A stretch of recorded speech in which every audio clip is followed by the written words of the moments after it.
Irmãos, na aula passada nós terminamos quando o capítulo 12 iniciamos, né? Quando o Senhor conversou com Moisés e Arão e explicou o que seria a Páscoa e como seria. Hoje, no versículo 21 do capítulo 12, nós vamos ver Moisés reunindo o povo de Israel no Egito e explicando para eles. Então vamos à leitura.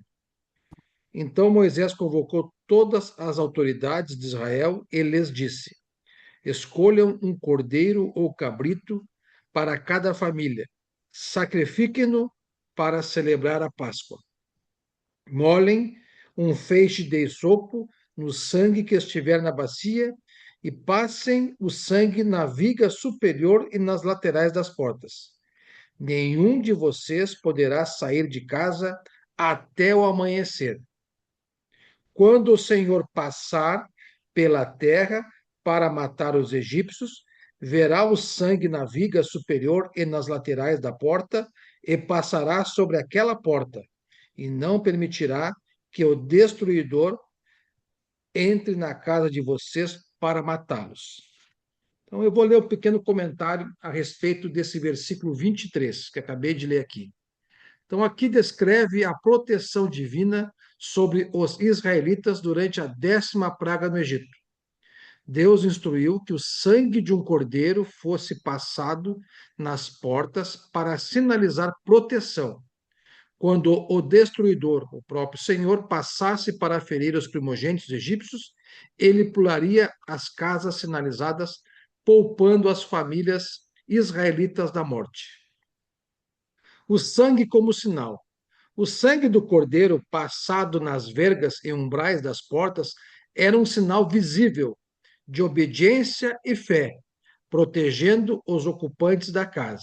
Então preste bem atenção: o sangue era uma prova de fé, porque cumpriram a ordem do Senhor, de obediência também, porque acreditariam que passaria por aquela casa. O destruidor ou o anjo da morte, o texto indica que o Senhor passaria para julgar o Egito e não permitiria que o destruidor entrasse nas casas protegidas.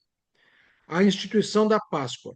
Este evento marcou o início da celebração da Páscoa, um memorial perpétuo da libertação da escravidão, do povo de Israel da escravidão no Egito. Proteção e fé. Representa a proteção divina contra o juízo, exigindo obediência à instrução divina de permanecer dentro da casa. Então, nós estamos aprendendo desde o começo que tudo tem a ver com a obediência ao Senhor, nosso Deus, né? Cristo como Cordeiro. No Novo Testamento, este sacrifício aponta para Jesus, o Cordeiro de Deus, cujo sangue protege os fiéis do juízo final. Então, nós vamos ver aqui a semelhança desse juízo contra o Egito, o Faraó e seus deuses, com o juízo final. Então, o sangue de Cristo vai nos proteger do juízo final. Redenção. Assim como os israelitas foram libertados da morte física, o sangue de Cristo liberta da condenação e morte espiritual. Nós teremos a morte física, mas não teremos a morte espiritual. Nós, fiéis em Cristo, batizados, que aceitamos Jesus como Senhor e Salvador. Então, a obediência e cobertura. Da mesma forma como a fé, movida pela obediência ao mandamento de Deus, protegeu o povo de Israel da morte, na 10ª praga, esta mesma fé a Cristo e a obediência aos seus mandamentos nos salvarão da morte eterna, nos livrando da escravidão do pecado. Mais uma vez, para ficar bem frisado para nós, do século XXI. A nossa fé em Cristo, associada, somado à obediência a seus mandamentos, é que vai nos salvar da morte eterna, nos livrando da escravidão do pecado. Não basta crermos, nos batizarmos, se não tivermos uma vida até a vinda de Cristo, até a nossa morte física, uma vida de obediência ao nosso Senhor e Salvador Jesus Cristo. Então, este versículo destaca a fidelidade de Deus em cumprir suas promessas, separando seu povo para a salvação em meio a um juízo severo. Então, aqui nós vimos que Deus separou o povo de Israel em meio a um juízo severo que está chegando. Deus, no juízo final, quando voltar a Cristo, vai separar os seus também desse mesmo juízo eterno futuro. Então, versículo 24. Moisés falando então para as autoridades, né? Obedeçam a estas instruções como decreto perpétuo para vocês e para seus descendentes. Quando entrarem na terra que o Senhor prometeu lhes dar, celebrem esta cerimônia, a Páscoa e a festa dos pães asmos, né? Que nós vimos na aula passada. Quando seus filhos lhes perguntarem o que significa esta cerimônia, respondam-lhes: é o sacrifício da Páscoa ao Senhor, que passou sobre as casas dos israelitas no Egito e poupou nossas casas quando matou os egípcios. Então o povo curvou-se em adoração. Depois os israelitas se retiraram e fizeram conforme o Senhor tinha ordenado a Moisés e Arão, ou seja, obediência. Então, à meia-noite, o Senhor matou todos os primogênitos do Egito, desde o filho mais velho de Faraó, herdeiro do trono, até o filho mais velho do prisioneiro que estava no calabouço. E também todas as primeiras crias de gado. No meio da noite, o Faraó, todos os seus conselheiros e todos os egípcios se levantaram. E houve grande pranto no Egito, pois não havia casa que não tivesse um morto. Comentário do que eu acabei de ler para vocês. Então, aqui está relatando então o momento crucial da instituição da Páscoa, né? E a execução da 10ª praga sobre o Egito, a morte dos primogênitos. Esta passagem marca a libertação definitiva de Israel da escravidão, estabelecendo um memorial perpétuo para futuras gerações. Algumas observações. Quando fala em decreto perpétuo, Deus ordena que o ritual da Páscoa não seja apenas um evento único, mas uma celebração contínua, um estatuto, para os israelitas e seus descendentes. Isso garantiria que a história da libertação não fosse esquecida. Então, Jesus, nos seus 3 anos de ministério, também celebrou a Páscoa. E na última Páscoa, ele instituiu a ceia do Senhor, anunciando uma nova aliança, anunciando agora que ele era o cordeiro e tinha um sacrifício a ser feito. Instruções aos filhos, né? Nós lemos aqui. Quando as futuras gerações perguntassem que rito é esse, a Páscoa, né? Os pais deveriam explicar o sacrifício e o livramento divino. O sangue nas portas era o sinal físico da proteção de Deus contra o juízo que caiu sobre o Egito. Podemos também usar como inferência, né? Aqui, quando nós celebramos a ceia do Senhor no culto, no dia do Senhor, temos crianças também que assistem isso. E desde pequenos já ensinar o que é a ceia do Senhor. Adoração, ao ouvirem as instruções de Moisés, o povo curvou-se em adoração. Isso demonstra o quê? Fé e reconhecimento da soberania de Deus. Importante aqui o aspecto da obediência, no versículo 28. Os israelitas agiram exatamente como o Senhor ordenou através de Moisés e Arão, aplicando sangue nas portas e preparando-se para a saída. Mais uma vez, repetindo, e tem que ficar marcado para nós: não há negociação com as ordens de Deus. O que ele diz, o que está na Bíblia, deve ser cumprido à risca. Não posso escolher o que cumprir, o que não cumprir e modificar as determinações dele. Desde o começo foi assim, desde Adão e Eva. Quando ele colocou lá no paraíso, disse o que poderia comer e o que não poderia comer. Então, se quisermos garantirmos a eternidade, nós temos que ser obedientes ao Senhor. Total e restrita, sem negociação. O juízo sobre o Egito. À meia-noite, o Senhor feriu todos os primogênitos e egípcios, desde o filho do faraó até o prisioneiro, incluindo as primeiras crias dos animais. O grande pranto. O impacto foi total. Não havia casa egípcia sem um morto. Isso quebrou a resistência de Faraó, forçando-o a libertar o povo de Deus. Significado teológico e simbólico disso: o sangue como proteção. O sangue do cordeiro nos umbrais das portas era um sinal de substituição. O cordeiro morreu no lugar do primogênito israelita. O cordeiro, lá na Páscoa, morreu, sacrificado nas casas, no lugar dos primogênitos israelita, poupando a família da ira divina que passava pelo Egito. No juízo final, Cristo morreu poupando a vida no juízo final daqueles que aceitarem Cristo como Senhor e Salvador, se confirmar essa crença em se batizando e tendo uma vida de obediência. Simbolismo, né? Igual. Cristo derramou seu sangue na cruz, simbolizando a nova aliança de Deus com seu povo, ou seja, com aqueles que se converterem a Cristo, sejam judeus ou gentios. Aqueles que não aceitarem Cristo como Senhor e Salvador antes da volta de Cristo ou antes de partir aqui até quando morrerem fisicamente, receberão também o juízo de Deus, a ira de Deus. Necessidade de fé e ação. A proteção não foi automática. Os israelitas tiveram que obedecer e aplicar o sangue. Isso simboliza fé ativa. A nossa salvação também não é automática com a morte de Cristo. Nós tivemos que crer, se batizar e ter uma vida de obediência. Assim, então, como eu falei, ocorre a nova aliança, ou seja, precisamos crer em Cristo, nos arrependendo dos nossos pecados e nascer de novo, a fim de termos os pecados perdoados e receber o dom do Espírito Santo. Ainda, precisamos, o mais importante depois do batismo, e nós temos que colocar isso na mente dos irmãos, que eles entendam isso, ainda precisamos viver em constante santidade e obediência a Deus para garantir a nossa salvação eterna.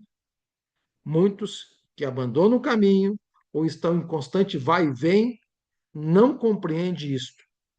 A constante vida em santidade e obediência a Deus é a garantia da salvação. O ato de eu me batizar não significa que eu estou salvo. Em resumo, esses versículos destacam a fidelidade de Deus em cumprir sua promessa de libertação, mas a necessidade de obediência ao culto estabelecido e a memória como ferramenta de ensino para gerações. Então, tem o culto da Páscoa, o memorial, para relembrar. E hoje nós temos todo esse mesmo ritual. Hoje, a mesma fidelidade é exigida por Deus, desde Adão e Eva. Tanto que nos cultos de adoração a Deus, o que nós fazemos? Partimos o pão todo domingo, dia do Senhor, para quê? Relembrar do sacrifício de Cristo, relembrar do amor de Deus, para que isso não seja em vão. Relembrar que nós afirmamos um compromisso com o Senhor ao nos batizar. Relembrar que nós temos um compromisso de obediência a Deus. Voltando para a leitura, então nós acabamos de ler aqui então a 10ª praga. Vamos entrar no versículo 31 do capítulo 12, que é a saída, o êxodo, né? Naquela mesma noite, o faraó mandou chamar Moisés e Arão e lhes disse: saiam imediatamente do meio do meu povo. Você e os israelitas vão prestar culto ao Senhor como vocês pediram. Levem os seus rebanhos como tinham dito e abençoe a mim também. Os egípcios pressionavam o povo para que se apressasse em sair do país, dizendo, então o povo egípcio, todos nós morreremos. Então o povo tomou a massa de pão, ainda sem fermento, e a carregou nos ombros, nas amassadeiras embrulhadas e em suas roupas. Os israelitas obedeceram à ordem de Moisés e pediram aos egípcios objetos de prata e de ouro, bem como roupas. Você se lembra desse assunto, né? Do espólio. O Senhor concedeu ao povo, o Senhor agiu no povo, uma disposição favorável da parte dos egípcios, de modo que eles davam o que pediam. Assim, eles despojaram os egípcios. Os israelitas foram de Ramessés até Sucote. Havia cerca de 600.000 homens a pé, além de mulheres e crianças. Grande multidão de estrangeiros, então não só israelitas, estrangeiros, outros, de todo tipo seguiu com eles, além de grandes rebanhos, tanto de bois como de ovelhas e cabras. Com a massa que haviam trazido do Egito, fizeram pães sem fermento. A massa não tinha fermentado, pois eles foram expulsos do Egito e não tinham tempo de preparar comida. Ora, o período que os israelitas viveram no Egito foi de 430 anos. No dia em que se completaram os 430 anos, todos os exércitos do Senhor saíram do Egito. Então Deus cumpriu a sua promessa, né? Lá para Abraão, quando tinha dito lá que o povo seria escravizado, mas ele tiraria. Assim como o Senhor passou em vigília aquela noite para tirar do Egito os israelitas, esses também devem passar em vigília essa mesma noite para honrar o Senhor, por todas as suas gerações. Ou seja, na Páscoa, celebrar também a vigília. Então, eu vou ler um comentário a respeito desse versículo aí que eu acabei de ler até o 42. Então, algo que eu acabei de ler aqui descreve um momento crucial da libertação dos israelitas da escravidão no Egito, após a 10ª praga, que é a morte dos primogênitos.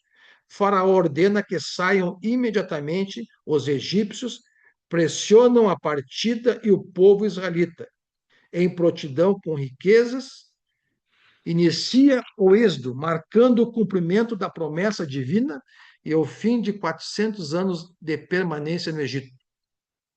A ordem de saída, após a morte de seu próprio primogênito, o faraó chama Moisés e Arão durante a noite, ordenando que os israelitas saiam imediatamente para adorar a Deus. Ele libera não apenas as pessoas, mas também seus rebanhos. Vocês se lembram que antes ele estava relutando em cumprir a ordem de Deus.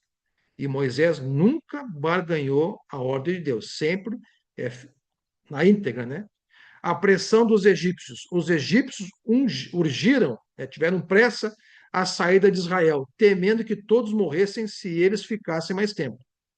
O despojo do Egito, então, em obediência à instrução divina, os israelitas pediram objetos de prata, ouro e vestimentas aos egípcios, que os entregaram voluntariamente. Isso representa o pagamento por anos de trabalho escravo e despojo dos egípcios. Né? A gente vê na história, vamos ver daqui para frente, toda guerra sempre vai haver despojos. Né? A saída e o pão ázimo. Mais de 600 mil homens, sem contar as mulheres e crianças, saíram de Ramassés para Sucote. A saída foi tão apressada que a massa de pão não teve tempo de fermentar, resultando nos pães ázimos. O cumprimento do tempo, né? Os israelitas viveram no Egito por 430 anos. A saída ocorreu no dia exato previsto por Deus. Este capítulo marca a instituição da Páscoa como uma noite de vigília eterna para lembrar a libertação. Significado espiritual e histórico, fidelidade divina. Deus cumpre sua promessa de libertar seu povo no momento exato. Ele já tinha falado lá para Abraão, na aliança que fez com Abraão. Libertação e propósito. Israel não saiu apenas para ser livre, mas para servir a Deus. Todos que estão aqui batizados, ao se batizarem, como eu, saímos da escravidão do pecado e entramos na escravidão, servidão do Senhor. Mesma coisa aqui.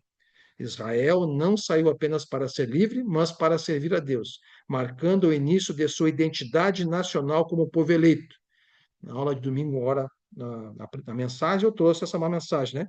Nós somos um povo eleito, como também vai ser aqui na Aliança no Monte Sinai que nós vamos ler. Então, a identidade nova do cristão. Cada um que está aqui que é batizado é cristão, é o povo eleito de Deus, somos servos do Senhor e de Cristo.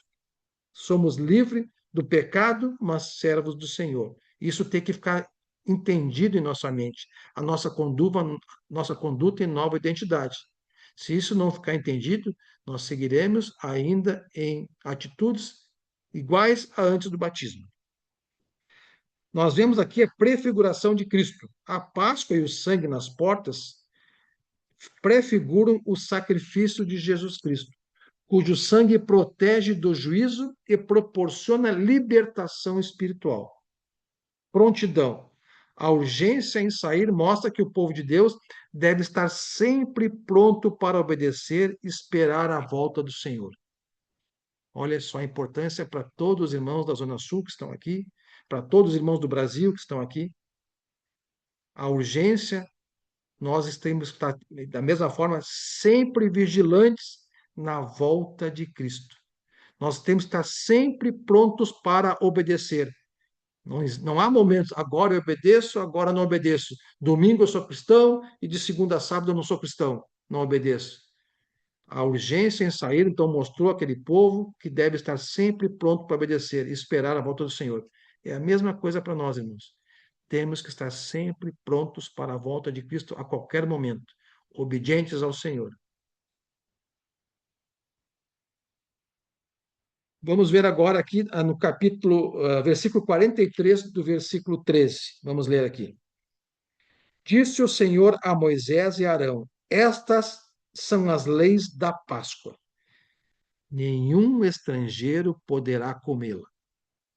O escravo comprado poderá comer da Páscoa, depois de circuncidado. Mas o residente temporário e o trabalhador contratado dela não comerão. Isso ele está repetindo lá a aliança com Abraão. Vocês a comerão numa só casa. Não levem nenhum pedaço da carne para fora da casa, nem quebrem nenhum dos ossos. Toda a comunidade de Israel terá que celebrar a Páscoa. Qualquer estrangeiro residente entre vocês que quiser celebrar a Páscoa do Senhor terá que circuncidar todos os do sexo masculino de sua família. Então poderá participar como natural da terra. Nenhum incircunciso poderá participar. A mesma lei se aplicará ao natural da terra e ao estrangeiro residente. Todos os israelitas fizeram como o Senhor tinha ordenado a Moisés e Arão, mais uma vez demonstrando fiel obediência, né? No mesmo dia, o Senhor tirou os israelitas do Egito, organizados segundo as suas divisões. Nós vamos ver isso lá em Números, depois mais tarde as divisões, né? Aqui é o final do capítulo 12 e eu vou ler esse comentário do final do capítulo 12. Regras de participação da Páscoa. Então você começa a pensar na ceia do Senhor já. Estrangeiros, servos, comprados e hóspedes só podiam comer da Páscoa se fossem circuncidados, fisicamente, né? No prepúcio do homem. Inserindo-os na aliança. Isso destaca que a salvação exige identificação total com o povo de Deus. Quem é o povo de Israel? Os homens circuncidados. Uma unidade na celebração.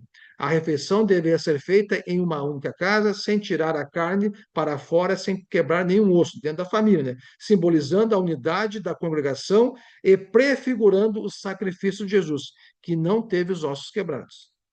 A massa mista e estrangeiros. A lei era igual para o nativo israelita e para o estrangeiro que decidisse se juntar a Israel, mostrando que Deus aceita os que se comprometem com ele. Cristão, Deus aceita hoje todos os que se comprometem com ele. Obediência e saída. O texto enfatiza que os israelitas fizeram exatamente como o Senhor ordenou a Moisés e Arão. O resultado dessa obediência foi a libertação. O Senhor tirou da terra do Egito os filhos de Israel, segundo suas hostes. A Páscoa no Antigo Testamento é um tipo de sombra da ceia do Senhor no Novo Testamento, onde o sangue do Cordeiro protege contra a morte e a refeição celebra a aliança com Deus.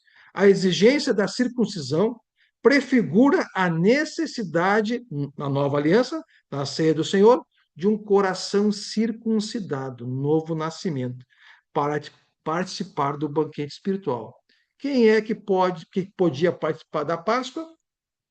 Deus explicou. E na nova aliança, quem participa da ceia do Senhor? Quem tem o coração circuncidado. Quem é que tem o coração circuncidado? Paulo explica. Quem nasceu de novo. Quem nasceu das águas. Tem o novo Espírito de Deus. Então, a ceia do Senhor é um banquete, é uma celebração em memória e agradecimento a Deus pela morte de Cristo, a Cristo, onde seus fiéis, seus filhos, membros da sua igreja, celebram esse ato. Por isso que é importante aqueles irmãos que dirigem a ceia deixar bem claro o que é a ceia, finalidade e quem deve participar, quem faz parte do banquete espiritual. Então, com isso, nós encerramos o capítulo 12, hoje. Não vamos adiante, porque já passou aqui já meia hora, para não ficar muito maçante os ensinamentos e nós pegarmos bem os detalhes desse ensino de Deus para nós. Tá bom? Deixa eu parar aqui a gravação.